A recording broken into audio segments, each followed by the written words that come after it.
રામ સ્વરૂપ ચતુર્વેદી બ્રાહ્મણ હતા. છેલ્લા 5 વર્ષથી એને ક્ષયનો રોગ થયો, ટીબીનો. વારંવાર ટીબી અસાધ્ય રોગ હતો એ સમયમાં, કોઈ રીતે મટે નહીં. અને એક દિવસ ઘટના એવી થઈ કે રોજ એ ઉધરસ ખાતા ખાતા પોતાના શરીરનો દમ તોડી દીધો. લગભગ આ ઘટના હશે સાંજના 5-6 વાગ્યાની. ડોક્ટરોને બોલાવ્યા, હકીમોને બોલાવ્યા, બધાએ જોયું કે ના ના હવે ગુજરી ગયા છે. એમ કરતા કરતા બધાને બોલાવવામાં આવ્યા, પરિવારના લોકોને તો રાત્રિ થઈ ગઈ. આપણી સંસ્કૃતિમાં સૂર્યની ઉપસ્થિતિમાં જ અગ્નિ સંસ્કાર આપવામાં આવે. રાત્રિના સમયમાં એવી જે જીવાત્મા હોય એમાં પ્રવેશ ન કરી જાય, એટલે રાત્રિના સ્મશાન યાત્રા મોટે ભાગે ન થાય. એટલે આખી રાત્રિ સુધી બધા બેઠા. સવારમાં એની સ્મશાન યાત્રાની તૈયારી થઈ. ભટ્ટાચાર્યજી લખે છે કે વિધિ વિધાન પ્રમાણે ષડપિંડની વિધિ, અમે એના શરીરમાં જ્યાં ઘી બધામાં પધરાવવાનું હતું, ક્યાંક સોનું પધરાવવાનું હતું, બધી અમે પ્રક્રિયા કરી. એને સ્નાન કરાવ્યું અને અર્થી ઉપાડવા ગયા ત્યાં ઊભા થયા. અને જેવા ઊભા થયા એટલે બધા ડરી ગયા કે શું થયું. શ્વાસ ચાલતો હતો. ડોક્ટરોને બોલાવ્યા. ડોક્ટર કહ્યું કે આ તો જીવિત છે. જે ડોક્ટરો પહેલા આવીને કહ્યું કે મરી ગયા છે, એ જ ડોક્ટર કહ્યું કે જીવિત છે. આ કોતુહલ જાગવા માંડ્યું બધાને. અંત્યેષ્ટિની જેની તૈયારી કરતા હતા, સ્મશાને લઈ જતા હતા. અને ત્યારે ભટ્ટાચાર્ય કે હું આનંદિત થયો કે આ યમ લોકમાંથી જ પાછા આવ્યા. મારે જાણવું હતું તો આને જાણી શકું, તત્કાલ તો જણાય નહીં. પણ એ સમયે એને કહ્યું કે ભાઈ તમને મૃત્યુનો કંઈક અનુભવ થયો? ત્યારે એ જયારે બહાર આવ્યા ત્યારે એને ખાલી આમ ડોકું હલાવ્યું. પછી એમને વિચાર્યું કે હવે મારે આને છોડવા જ નથી, કોઈ પણ બોગેની પાછળ રહેવું. ભટ્ટાચાર્યજીની પાછળ પાછળ થયા અને ચતુર્વેદીજીને પૂછ્યું કે રામ સ્વરૂપ ચતુર્વેદીજી તમે મને એ બતાવો, તમને કઈ યમલોકનો અનુભવ થયો? ત્યારે આમણે પોતાનો અનુભવ કર્યો. રામ સ્વરૂપ ચતુર્વેદીજી કહ્યું કે મને એક અનુભવ થયો. મારી સામે 2 વ્યક્તિઓ આવ્યા હતા. જ્યારે મને લોહીની ઉલટીઓ થઈ, હું બહુ ઉધરસ ખાતો હતો, લોહીની ઉલટીઓ થઈ. લોહીની ઉલટીઓ થઈ મારી આંખની સામે અંધારું આવી ગયું. અંધારું આવી ગયું, હું સૂઈ ગયો. હું સૂઈ ગયો ત્યાં મને ખબર ન રહી, મારો એક પણ કઈ ન રહ્યું. પણ મને એ ખબર રહ્યું મારી આજુબાજુ મારા પરિવારના લોકો રડતા હતા. એ રડતા હતા. હજી હું એને કઈક કેવા જાઉં ત્યાં 2 લોકો આવ્યા મારી સામે. બેયના સમાન રૂપ, સમાન રંગ, બેયના એક જેવા હતા. મારી ભાષામાં એને બિહારી ભાષામાં કીધું કે ચાલો અહીં નથી રહેવાનું. અને એને કહ્યું એટલે મારા મસ્તકમાં હું એની પાછળ ચાલવા જ માંડ્યો. હું આગળ ગયો તો એક બહુ મોટો કિલ્લો જોયો મેં. એ કિલ્લાની અંદર એક મોટું વિશાળ ફાટક હતું. આ રામ સ્વરૂપ ચતુર્વેદીના શબ્દો છે. એક મોટું ફાટક હતું. ને ફાટક ખુલ્યું કે આ તો લાંબી ભીડો હતી. એમ જ્યાં લોકો હતા. એમાં એક મારા મિત્ર નરોત્તમ પાંડે કરીને હતા. કે એ હતા, મેં નરોત્તમ પાંડેને જોયા. અને એને થોડા સમય પહેલા ઝેર પીને આત્મહત્યા કરી. ઝેર ખાઈ ગયા હતા, આત્મહત્યા કરી હતી. એટલે મેં એને બિહારી ભાષામાં પૂછ્યું, નરોત્તમ વાહ તું યહાં कैसे आ गए? मैंने पूछू कैसे आ गए? नरोत्तम वाह जहर खाकर मर गए? તું તો ઝેર ખાઈને મરી ગયો તો. ત્યારે નરોત્તમે દુખી સ્વરમાં કીધું કે મેં જહર નહીં ખાઈ લી, मेरी महरूरा दूध में जहर मिलाए के दे दे रहल तब से खड़ा बानी. ત્યારથી અહીંયા ઉભો છું. મારી પત્નીએ મને દૂધમાં ઝેર આપી દીધું હતું. આખા ગામમાં તો એવી ખબર મળી હતી કે આ પોતે ઝેર પીને મરી ગયો, પણ એની પત્નીએ કોઈ સાથે પ્રેમ હશે ને ઝેર પીવડાવી દીધું એટલે મરી ગયું. એમ કરતા કરતા એ રડવા માંડ્યો. એ રડવા માંડ્યો ત્યારે જે રડવાની એની સ્થિતિ હતી ત્યારે એક મોટો દરવાજો ને એક મોટું ચોગાન હતું. એમાં લાંબા લાંબા લોકોની લાઈનો ઊભી હતી. એ લાઈનો ઊભી હતી ત્યારે 2 લોકોએ બહુ ઊંચા અવાજે કીધું, ધ્યાનથી સાંભળો, जिन्होंने जहर खाया है इस लाइन में आ जाइए, जिन्होंने फांसी लगाई इसी लाइन में आ जाइए, जो पानी में डूब कर मरा हो इसी लाइन में आ जाइए, जो रोग से मरा हो इसी लाइन में आ जाइए. કે હું તો રોગની લાઈનમાં આવી ગયો ભાઈ, રોગથી મર્યો તો. મને ખબર નહોતી કે મારા પત્નીએ ઝેર આપ્યું, એટલે હું તો એ સમયમાં રોગની લાઈનમાં વયો ગયો. એટલે મને કહેવામાં આવ્યું કે ના ના તમે ઝેર વાળી લાઈનમાં છો, તમને તમારી પત્નીએ ઝેર આપ્યું. એટલે મને એ લાઈનમાં રાખ્યું. પછી મોટી મોટી જેલો હતી કે એમાં મને મોકલવામાં આવ્યા. ત્યાં જેટલા લોકો હતા એ બધા લોકો લાઈનમાં હતા. સામેવાળા રોગી લોકો હતા. ભયાનક રોગ, ભયાનક બીમારી થઈ હતી. એ બધા રોગથી કોઈ ઉધરસ ખાય, કોઈ છીકો ખાય, બધા બીમારો હતા.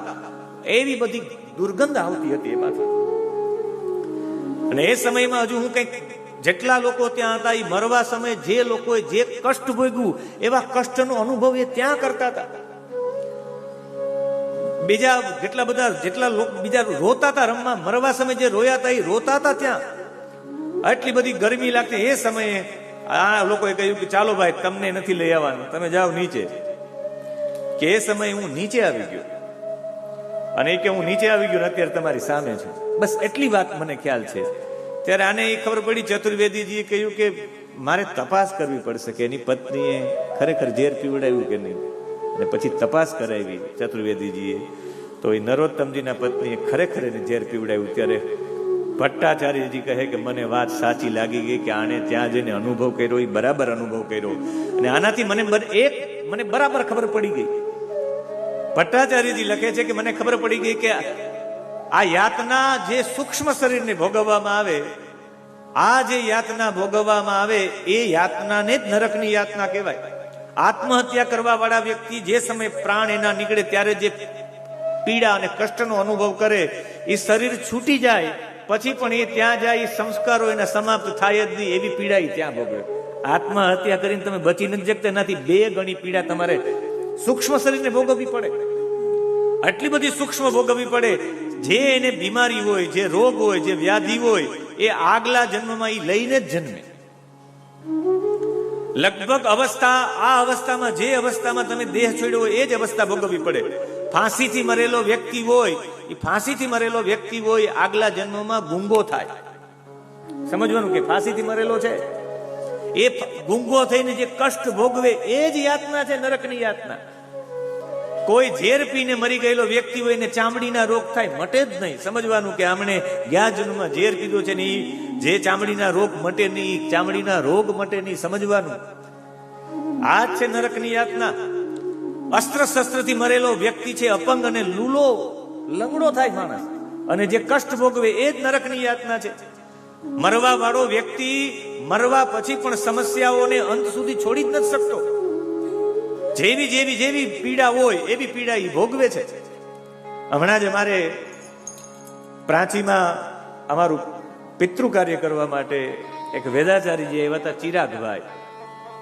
એ ચિરાગભાઈએ જે નરકોની વ્યાખ્યા કરી, આધુનિક સમયમાં જે ન માનતા હોય એવા લોકોને આ નરકની યાતના બરાબર બંધ બેસે છે. એને બધા નરકની યાતના કરી. 84 લાખ નરકોની ચર્ચા છે આમાં. તો 84 લાખ. પ્લેનચેટ નામનો વૈજ્ઞાનિક એવું કહે છે કે આ 84 લાખ જે નરક છે બીજું કઈ નથી. ગર્ભમાં 9 મહિના સુધી જે બાળક રહીને એ 84 લાખ સ્વરૂપોને બદલે. 84 લાખ સ્વરૂપો બદલે. હમણાં આવશે કે એ જન્મ લઈ બાળક ત્યારે કેવી પીડા થાય, કેટલા મહિના શું થાય, આખું આમાં વર્ણન છે. અને એના માટે એ જે નરકોની પીડા છે એના માટે રૌરવ નામના નરકની ચર્ચા છે. 1 મિનિટ માટે થોડીક ઊંડી ચર્ચા છે, પણ 1 મિનિટ માટે સમજવા માટે એવા માટે છે. રૌરવે નરકે જાતા અન્નપાના વિવર્ધિતા, એવા શ્લોક આવે પિતૃકર્મમાં બધા. રૌરવ નામના નરકમાં જે જાય, અન્નપાન વિવર્જિતા હે, અન્ન અને પાનથી વિવર્જિત રહે. રૌરવ નામના નરકમાં જમવા ન મળે, પાણી પીવા ન મળે. આપણે એમ થાય કે કેમ અત્યારનું ડાયાબિટીસ 450 કે 500 થાય એટલે તમને તમારી સામે બધા બાસમતી ચોખા ખાતા હોય તમે ખાઈ ન શકો, મિષ્ટાન ખાતા હોય તમે ખાઈ ન શકો. અરે જવા દ્યો, તમારે પછી લેવું પડે ઇન્સ્યુલન્સ, અને એ લેવું પડે એટલે તમે જેમાં પેલા ને પાણી પીવા, એને પાણી પીધા પેલા લેવા પડે, એ લઈને જ પાણી પી શકો, એ પીને જ જમી શકો. આનો મતલબ થાય રૌરવે નરકે જાતા. એ રૌરવ નામનું નરક છે. ખાધા પીધા પેલા તમારે લેવું જ પડે, એના પેલા તમે જમી ન શકો, મુશ્કેલી થઈ જાય. આ જે સ્થિતિ છે એ રૌરવ નામના નરકની સ્થિતિ છે. એના પછીનું અસિપત્ર વને ઘોરે જીવહાનિ કૃતાશ્ચયે ક્રિયા લોપગતા સર્વે. આ જે શ્લોકો છે એ શ્લોકો કહે છે અસિપત્ર વને ઘોરે. અસિપત્ર નામનું વન છે. અસી એટલે તલવાર. એના પાંદડાઓ, વેલા ને પાંદડા એવા છે ત્યાં કે એ વેલા ને પાંદડા અડે તો તલવાર જેવા લાગે, તલવાર જેવા અણીદાર હોય, આખું શરીર છિન્ન ભિન્ન થઈ જાય. અને આટલું બધું કષ્ટ પડે. એ કષ્ટ બીજું કોઈ નથી.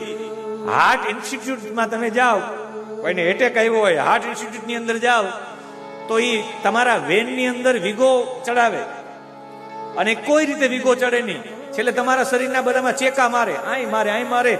એ વીગો ચડાવવા માટે ઘણા બધા પંચર કરે, અહીંયા મારે, અહીંયા મારે, અહીંયા મારે, અહીંયા મારે, અહીંયા મારે, અહીંયા મારે, છેલ્લે તો નાળીઓ બહાર કાઢીને એમાં વીગો ચડાવે.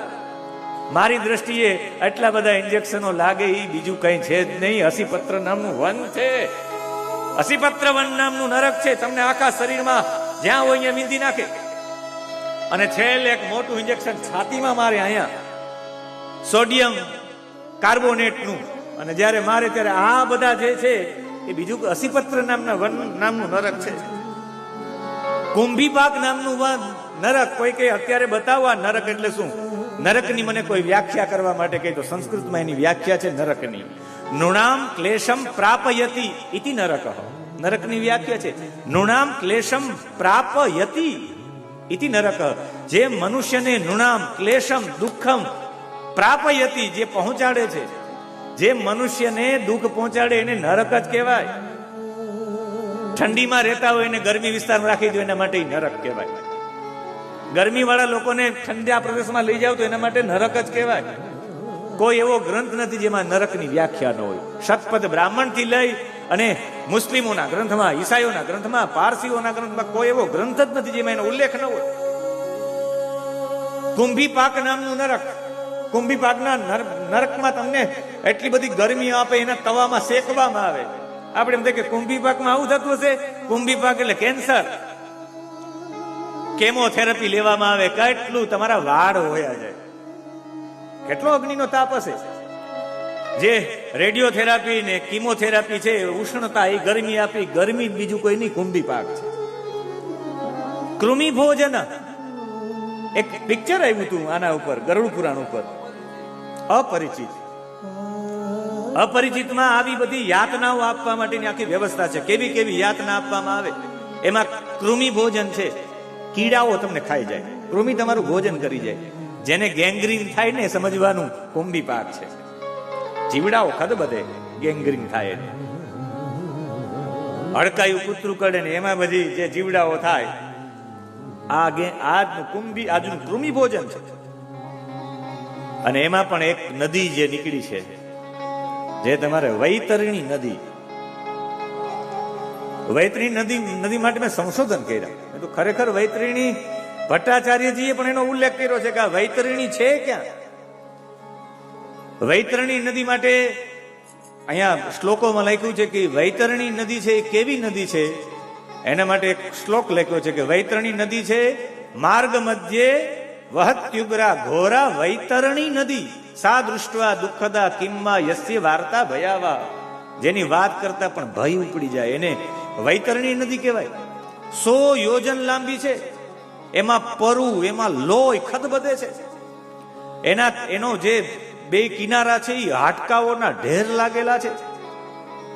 લોહીનો અને માંસનો કીચડ ભરેલો છે. એમાં આખી લાલ કલરની છે. એમાં પાપીઓને જોઈ કે તો અગ્નિની જ્વાળા ઊંચી ઊંચી થાય.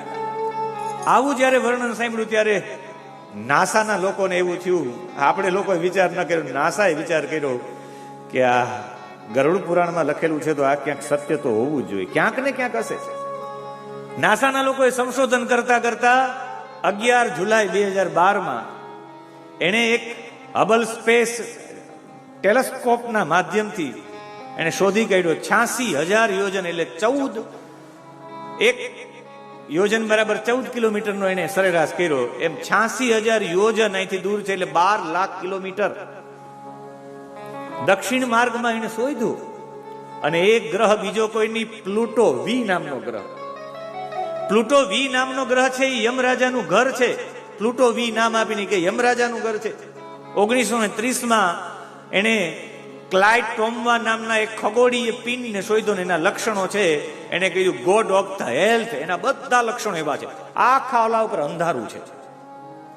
આખા એ પ્લુટો વી ઉપર આખું અંધારું છે. સૂરજ એક ચક્કર લગાડતા 248 વર્ષ લગાડે. સૂરજનું એક ચક્કર એ લગાડે પ્લુટો વી તો 248 વર્ષ લાગે. એ બેયની વચ્ચે એક મોટી નદી છે, એને સ્ટિક્સ નામ આપ્યું એને. એ જ વૈતરણી નદી. આખી પૂરી નદીમાં ગેસથી ભરેલી છે. આખી નદી લાલ છે, તમને લાગે લોહી હોય એમ.